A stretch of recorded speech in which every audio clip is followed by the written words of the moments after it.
A gente vive aqui da roça, trabalhando na roça, plantar cana, planta o feijão, planta o arroz, o milho. E a gente precisa do cerrado. É do cerrado que a gente tira as plantas medicinais, é do cerrado que a gente tira as frutas. Então a gente quer preservar o cerrado. Todos os dias uma comunidade nos liga comunicando que alguém tentou invadir sua terra. Todos os dias, assim. Quando a gente pensa hoje no principal vetor, né, de transformação do cerrado, é inegavelmente o setor da agricultura e da pecuária, né? Então, aquilo que a gente chama de agronegócio, né? O porquê do cerrado? Quer dizer, o cerrado é um espaço no Brasil onde você ainda pode pretender conciliar produção agrícola com conservação. E o cerrado tem sim espaço para você acomodar uma agenda social, uma agenda ambiental e uma agenda de produção agrícola.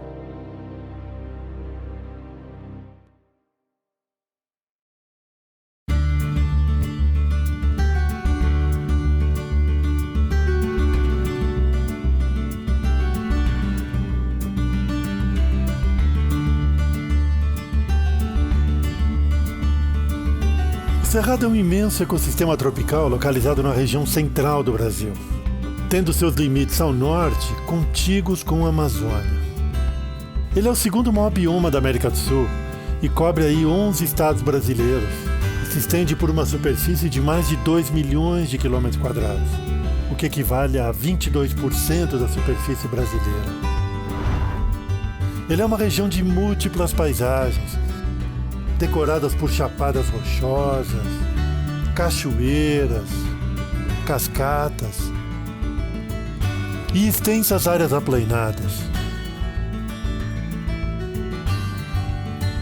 Existem mais de 10 mil rios que nascem no Cerrado, alimentando os principais rios e bacias do Brasil e da Amazônia.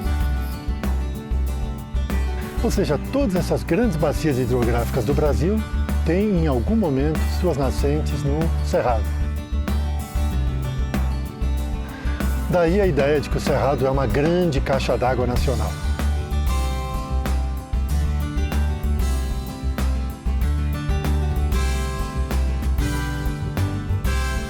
Olha, a paisagem que nós estamos vendo aqui é uma paisagem clássica do Cerrado, quer dizer, quanto mais você sobe na rede de drenagem, próximo das nascentes, você encontra essa paisagem que é conhecida como vereda. Eu sou Arnaldo Carneiro Filho, engenheiro agrônomo e pesquisador do Instituto Nacional de Pesquisas da Amazônia, desde 1985. Nesse meio tempo eu fui diretor científico na Secretaria de Assuntos Estratégicos da Presidência da República, trabalhei com várias ONGs e atualmente coordeno uma série de estudos territoriais num projeto intitulado Input, Iniciativas para o Uso da Terra. O cerrado é aquilo que se chama de uma floresta de ponta cabeça. É um tipo de vegetação que desenvolveu todo um sistema radicular para se adaptar às condições de clima e solo no cerrado. O cerrado é uma das savanas tropicais mais biodiversas do mundo, com pelo menos 10 mil espécies de árvores conhecidas, metade delas endêmicas. Ele também dá abrigo a mais de 200 espécies de mamíferos, 600 espécies de pássaros, incluindo a ema, que é um dos maiores pássaros da América do Sul. Nos dias atuais, a ema pasteja e perambula pelas plantações de milho e soja, que obviamente nunca foram seu habitat natural. Há 50 anos atrás, essas plantações não eram tão expressivas na região do Cerrado. Mas as coisas mudaram.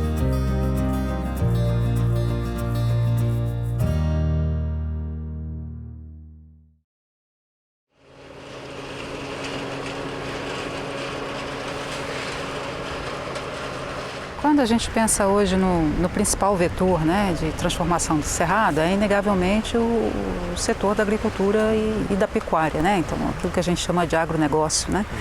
E o que eu coloco sempre, a atividade econômica hoje que é mais dependente dos recursos naturais é a agricultura.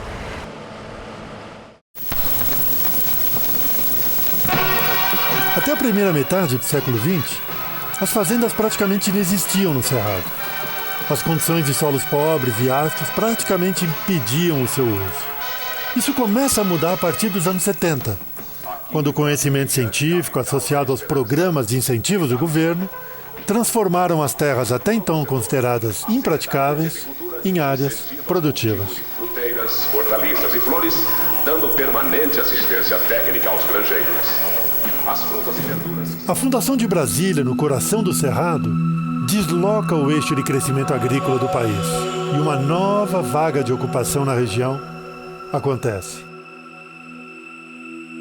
A região que tradicionalmente se dedicava à pecuária se converte em grande produtora de soja, milho, algodão. A paisagem em algumas regiões se transformou radicalmente. Eu acho que o Cerrado ele vive hoje um momento crítico, né, em termos da sua conservação e também do seu funcionamento, né. Hoje a gente já perdeu uma fração expressiva da cobertura original do Cerrado, em torno de 50% a 60% hoje da cobertura original ela já se encontra convertida. Essa conversão ela não é homogênea, né, ao longo do território, ele tem uma distribuição que é quase 24% do território nacional. Ela se concentra muito ainda na porção de ocupação mais antiga, que é a porção sul do Cerrado. Mercedes Bustamante é uma renomada pesquisadora e professora da Universidade de Brasília, que há décadas vem pesquisando diferentes aspectos da ecologia do Cerrado. Mas ela vem avançando muito rapidamente essas frentes de desmatamento para áreas ao norte do Cerrado e ao oeste do Cerrado. Então isso causa bastante preocupação pela intensidade, né, mas também pela velocidade com que esse processo está acontecendo.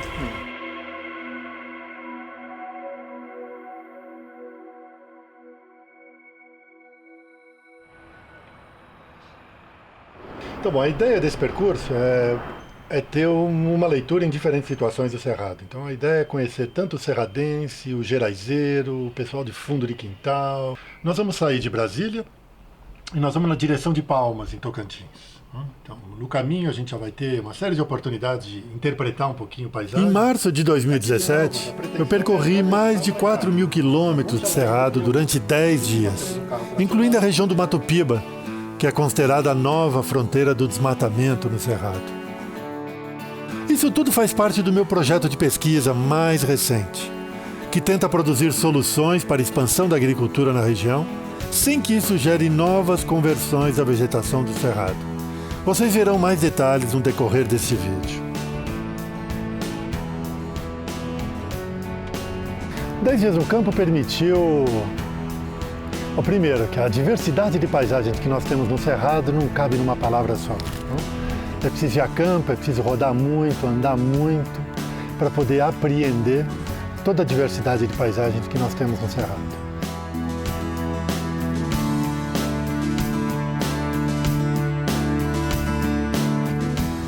Segundo, era importante entender a geografia da ocupação atual no Cerrado. Quer dizer, aonde essa agricultura empresarial está de fato ocupando, quer dizer, quais são as áreas de maior risco, de menor risco, quais são as áreas onde a grande agricultura não vai expandir e aonde nós podemos eventualmente negociar uma agenda de conservação.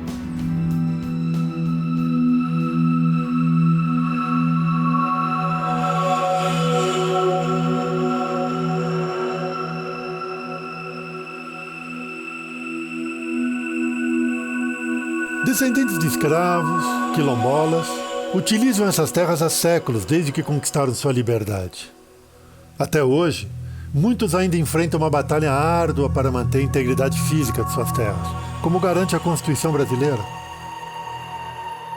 Quando a gente começou a compartilhar e envolver no conflito territorial quilombola, o que a gente observou é que praticamente todos os territórios quilombolas do Estado estão invadidos pelo agronegócio. Todos. Então é uma constatação. E essa invasão não é uma invasão pequena. A gente vai ter, numa média, 80% dos territórios quilombolas estão invadidos pelo agronegócio. A partir da soja, a partir da pecuária, tudo assim. Então estava tudo invadido. Então a luta pela regularização dos territórios é uma luta extremamente conflituosa. Tá vendo? Nós estávamos aqui, ó, nesse mapa. Nós estamos aqui embaixo. Ó. É impossível fazer qualquer pesquisa no Cerrado ou propor qualquer solução para o uso da terra sem considerar e garantir a permanência de grupos que foram historicamente marginalizados, como é o caso dos quilombolas, constantemente vitimados em conflitos com grileiros e agricultores que invadem suas terras. E o que acontece é que nós estamos sem nada, porque os fazendeiros tomaram tudo. Isso é a grande revolta que se tem. Hoje, se a gente vai pescar, nós somos quilombola. Os quilombolas vivem de quê? Da caça e da pesca. Só que eles trabalham também, como nós trabalhamos. Mas hoje, se a gente for pescar em qualquer lugar dessas fazendas, é repreendido, é arriscado acontecer o que não presta, porque eles não querem nem que se pesca. Pior, caçar. Atualmente, existem mais de 2.000 comunidades como essas espalhadas por todo o Brasil. A maioria delas encontra-se na região Nordeste, com uma forte concentração no Cerrado. Os fazendeiros estão chegando e cercando, e aí estamos ficando assim. Todo mundo tem um gadinho, tem os bichinhos, e aí vão comer aonde? Porque ninguém tem roça, às vezes tem uma rocinha pouca. E eles cercando, os animais vão para onde? Os lotezinhos estão cercados assim. Alguns moradores mais antigos, as terras que eles têm de colocar os gados está cercado, mas não é grande, né? É bem pequeno. E não são todos que têm. Então cada pessoa tem o seu gadinho. E a maioria deles não tem roça, tem que criar livre, né? E eles cercando, a gente vai ficar sem espaço de criar as nossas criações, né?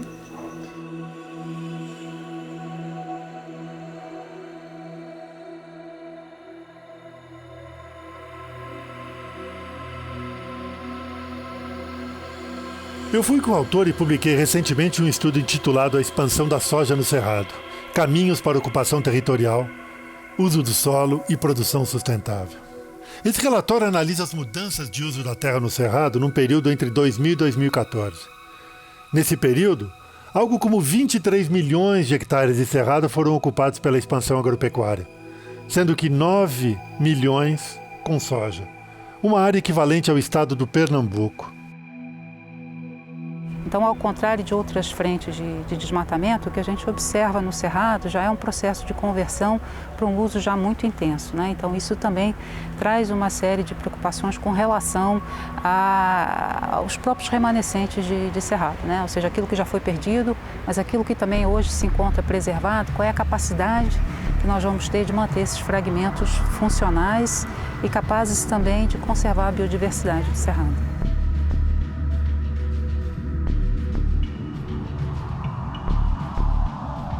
Além da perda de biodiversidade e conflitos sociais gerados, a conversão do Cerrado também contribui de forma negativa para outro grande desafio global que estamos enfrentando na atualidade: as mudanças do clima. 2016 será mesmo o ano mais quente já registrado no planeta.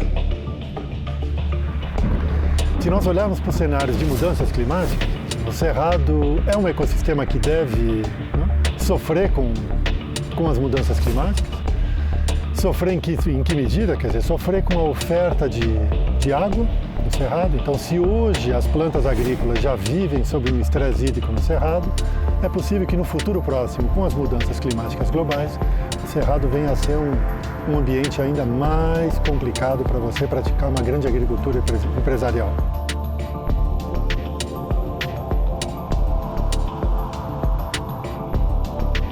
Se nós não formos capazes de conciliar essa preservação ambiental com a sustentabilidade da produção, o primeiro setor que vai sofrer impacto, eu não tenho dúvida, é a própria agricultura.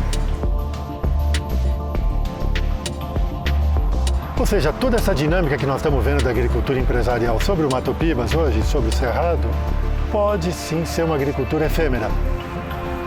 Por quê? Porque as mudanças climáticas vão criar um cenário cada vez mais complicado para a produção agrícola nessa região. Então isso representa mais custos em termos de defensivos, mais custos em termos de fertilizante, mais custos em termos de salvar uma produção, ou de ter que trabalhar com materiais novamente diferentes, né, em termos de qualidade de semente. Então acho que na hora que você coloca isso na conta, isso efetivamente começa a pesar. Esse trabalho que nós estamos fazendo não é somente focado nos problemas do Cerrado. Estamos viajando com o que eu acredito ser um mapa do caminho para uma possível solução. Uma solução que permita um acerto entre o social, o econômico e o ambiental. Que soluções são essas? Quer dizer, para você poder acomodar todo o desejo de expansão agrícola no Cerrado, é preciso olhar para as áreas já ocupadas no Cerrado.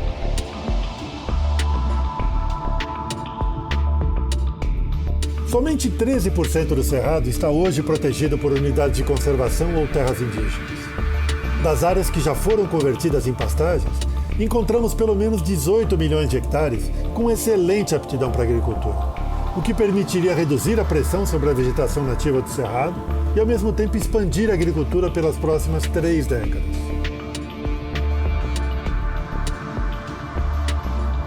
O Brasil, como o Cerrado, tem um grau de desperdício muito grande.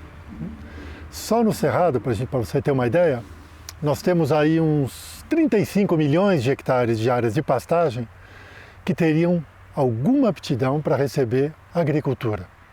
Pelo menos 18 milhões de hectares têm alta aptidão agrícola e poderiam servir para atender a expansão da agricultura brasileira para os próximos 30 anos.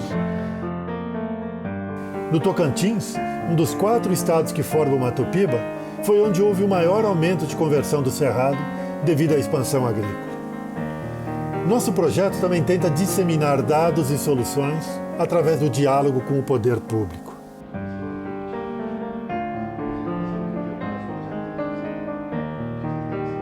E como média aptidão, tem aí 19 mil hectares. Então dá um total aí de uns 2 milhões de hectares que são disponíveis hoje para a agricultura de grãos.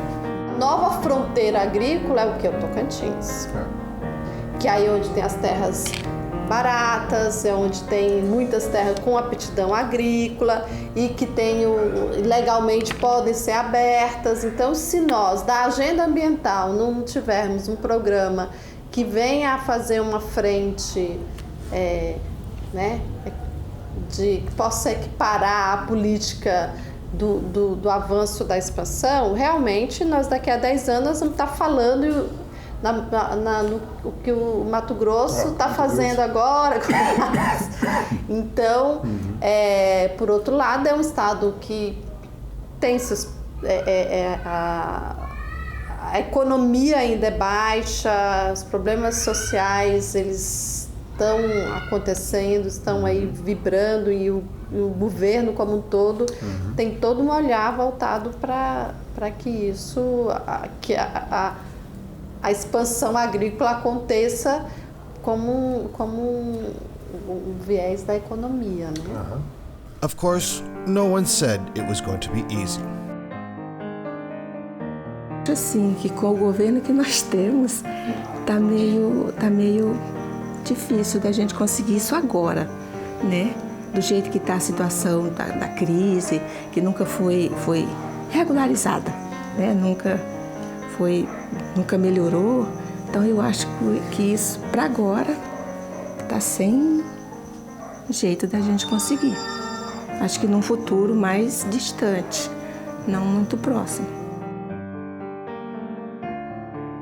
Então, também é importante que quando a gente trata o agronegócio, eu costumo dizer que esse também é um panorama muito diverso. Ele não é um bloco, um monolito, né? Um bloco homogêneo. Então, há setores ali com os quais, efetivamente, esse diálogo se estabelece muito prontamente e é muito frutífero, com outros menos. Mas é importante trabalhar em todas essas frentes, né? Cerrado é o espaço dos falsos dilemas, em que a produção acredita que a conservação atrapalha o seu negócio e que os conservacionistas acreditam que a produção vai engolir todo o Cerrado. Eu acho que nenhum nem o outro tem razão. Na verdade, o Cerrado é grande demais E o Cerrado tem sim espaço para você acomodar uma agenda social, uma agenda ambiental e uma agenda de produção agrícola. Eu acho que ele tem que estar colocado na agenda, né? O que eu sinto que talvez, e já por trabalhar quase 23 anos nessa pauta, isso é uma discussão que vem ganhando mais espaço agora. Eu acho que, inclusive, a comunidade científica internacional, a própria mídia internacional tem colocado o olho um pouco mais sobre o Cerrado, que era um olhar que, no caso do Brasil, sempre esteve muito concentrado na Amazônia. E eu acho também que eu não gosto muito do discurso que para proteger um a gente precisa sacrificar o outro, né? Eu digo que sustentabilidade ela não pode ser dependente do bioma, né? Ela é ou não é. A nossa ideia fazendo esse tour aí, que teve aí quase 4.000 quilômetros, em paisagens muito diferentes do Cerrado. Então a ideia, por um lado, era ter um aprendizado, uma compreensão da disposição dessas paisagens, aonde elas ocorrem. Nós pudemos também conversar com atores-chave que vivem no Cerrado, quilombolas, agricultores, pequenos, médios agricultores, com o poder público em alguns estados, como foi o caso do estado do Tocantins. Então a ideia era ouvir depoimentos, quer dizer, aprender com todos eles, e por outro lado testar algumas das soluções que a gente vem trabalhando para o Cerrado. Ou seja, tanto no Cerrado como na Amazônia, nós poderíamos sim aplicar hoje por um desmatamento zero. Isso não atrapalharia a expansão da agricultura brasileira, isso permitiria a construção de uma agenda de conservação, ora para cumprir com o Código Florestal, ora para cumprir com metas de expansão das áreas protegidas no Brasil.